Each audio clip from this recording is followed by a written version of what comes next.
So, Philadelphia is hosting 5 FIFA World Cup matches in 2026. And if you're flying in for a game, there's actually so much more to do here than I expected.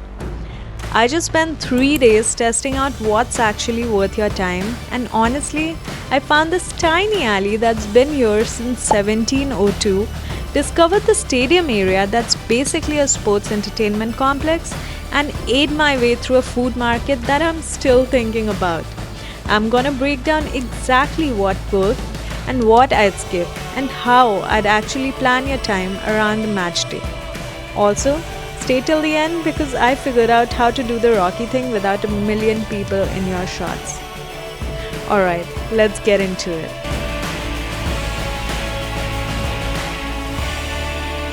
First thing first, let's talk about where you're actually gonna be watching soccer. This is Lincoln Financial Field, home of the Eagles.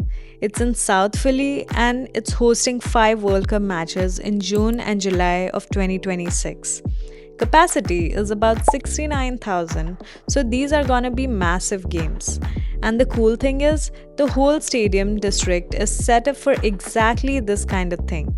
You got 3 major venues right next to each other: the Eagles Stadium, the Sixers Arena, and the Phillies Ballpark. Right across from the stadium is Xfinity Live, and this is where you're probably gonna end up before or after your match. It's basically a massive indoor-outdoor complex with 40 bars and restaurant, huge screens everywhere, outdoor beer garden, and the whole setup. On match day, this place is gonna be absolutely packed. Get here early if you want a table, like hours early. But honestly, it's designed for this. You can grab food, watch other games, meet up with people, and you've literally a 5 minutes walk to the stadium. Getting here is actually really easy. The Broad Street Line subway has a stop called NRG Stadium that drops you right at the complex. From Center City, it's 15 minutes. On match day, they run extra trains. It's gonna be crowded, but it's way better than dealing with parking or surge pricing on Ubers. The area around the stadium is pretty industrial. Lots of parking lots, not much else. So don't plan on exploring the neighborhood. This is a destination spot. You come here for the game and the pre-game scene at Xfinity, then head back to the Center City after. Which brings me where you should actually stay and spend your time when you're not at the match. Stay in the Center City or Rittenhouse. Everything I'm about to show you is walkable from there, and you're still one quick subway ride from the stadium.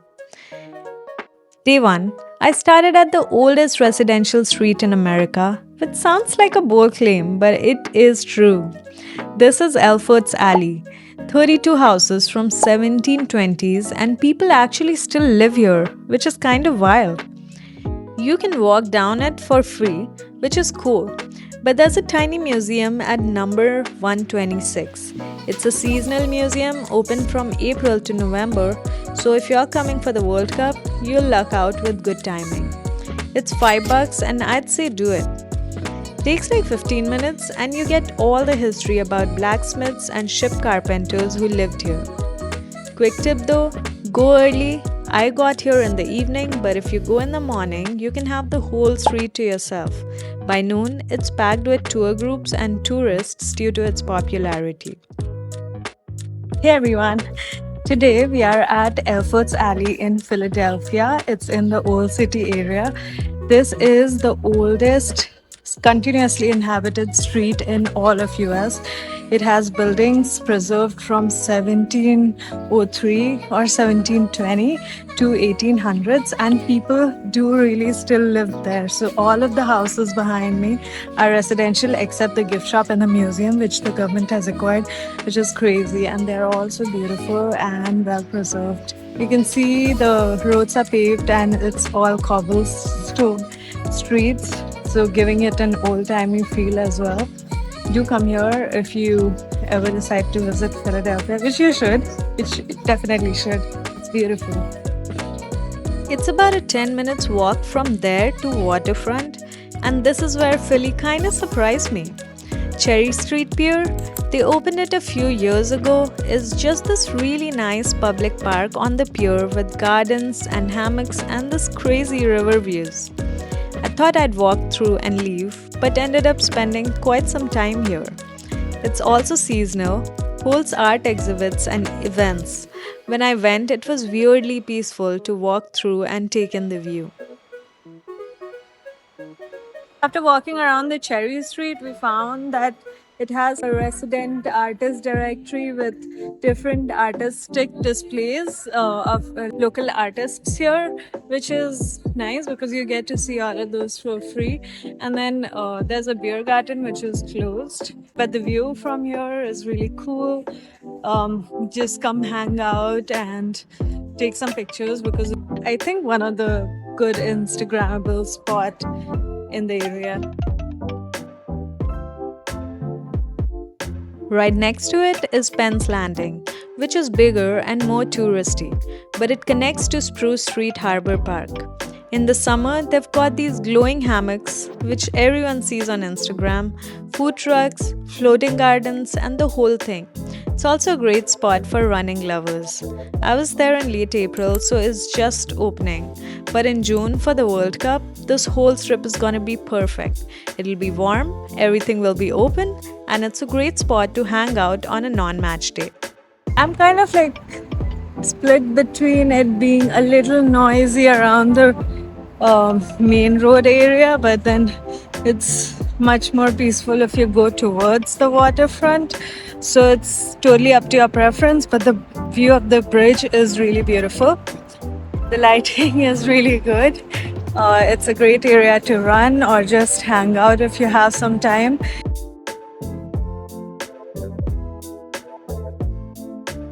Okay, so I set my alarm for day 2 because I was not about to miss the Independence Hall tour, and you shouldn't either.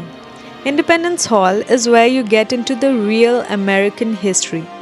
This is where the Declaration of Independence and the Constitution was signed. Like the actual room where it happened is right here. So, you go inside but you need a time ticket. And they are free, but you have to reserve them online ahead of time. So, if you're into history, definitely do the tour. If you're on a tight schedule, honestly just seeing it from outside and knowing what happened there is kind of enough.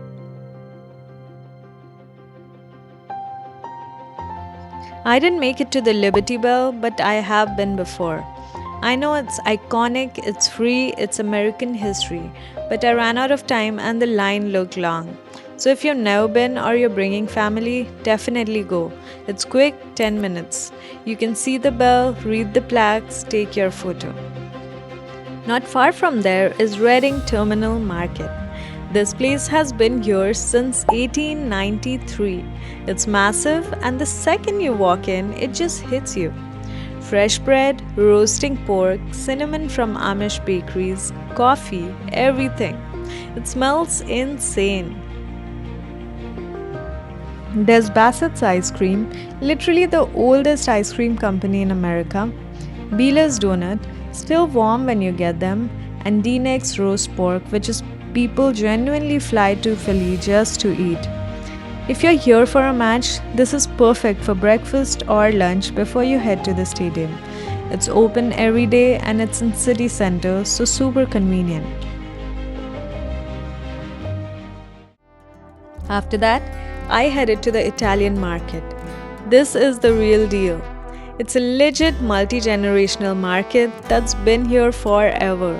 Rocky ran through here in the movie. I walked through eating the cannoli from Isgrove Pastries. $3 ricotta filling, crispy shell, plus their other desserts were equally good. And while you're here in the area, check out Taco Heart if you're craving something different. It's this cool little spot that locals love. You don't need to spend hours here. Just walk 20 minutes, grab something to eat, soak in the vibe. And then I turned a corner and saw this, Philadelphia's Magic Gardens. This artist, Isaiah Zagar, spent 14 years covering half a city block in mosaics, mirrors, tiles, bottles, bike wheels, literally whatever he found. It's bizarre and beautiful, and kind of overwhelming, but in a good way. Tickets are 15 bucks. Takes maybe 45 minutes, and I'm telling you, photos don't really do it justice. This is walking distance from the Italian market, so you can easily do both in one afternoon. Some other honorable mentions: Love Park is worth stopping by for that iconic love sculpture photo, and if you've got the energy, walk up to the parkway to the art museum for the rocky steps. Honestly, the views from up there is just as cool as the steps themselves. You can see the whole city and take cool videos of you running up the stairs. Day 3 and the real highlight for me was Philly happy hours. People kept telling me Philly does happy hour right, and they were not exaggerating. Half off apps, $2 beers, oyster specials, sometimes free wings. I went to a spot in city center. Not gonna name names because it's really up to you what you are in the mood for. For me, it was vegetarian friendly options. But just ask around when you're there. People love sharing their favorite spots. Nothing here feels pretentious. Dive bars next to cocktail lounges, neighborhood joints with regulars. It's not trying to impress you, it's just what it is. If you're doing the World Cup thing and you've got a day between matches, carve out an afternoon where you just wander into a bar at 4 p.m. and stay for a while. So, there, 3 days in Philadelphia. Would I come back? Yeah, absolutely. This city surprised me. It's not trying to be anything other than itself. Gritty, historical, weirdly charming, and the food is so good. If you're flying in for World Cup match, give yourself at least one full day before or after to actually see the city. The stadium area is cool for game day, but the real Philly is in Center City, the markets, and the neighborhoods. Stay in the Center City or Rittenhouse so you're close to everything. Get a SEPTA key card because the subway will save you so much money and hassle, especially getting into the stadium. And plan your match day timeline. It kicks off at 3 pm, get to Xfinity Live by like noon if you want a table. Subway gets crowded, but they run extra trains, and honestly, the energy is gonna be incredible. Next up, I'm heading to another World Cup host city. Drop a guess in the comment, where do you think I'm going? And if you've been to Philly, tell me what I missed. If this helped, hit the subscribe. I've got more cities to cover and I'm really excited about it. I have my cool vlogs on US-based cities that you can find on my channel. Consider checking out the New York or the Boston vlog if you're interested. This is your bite-sized traveler signing off for today. See you in the next video.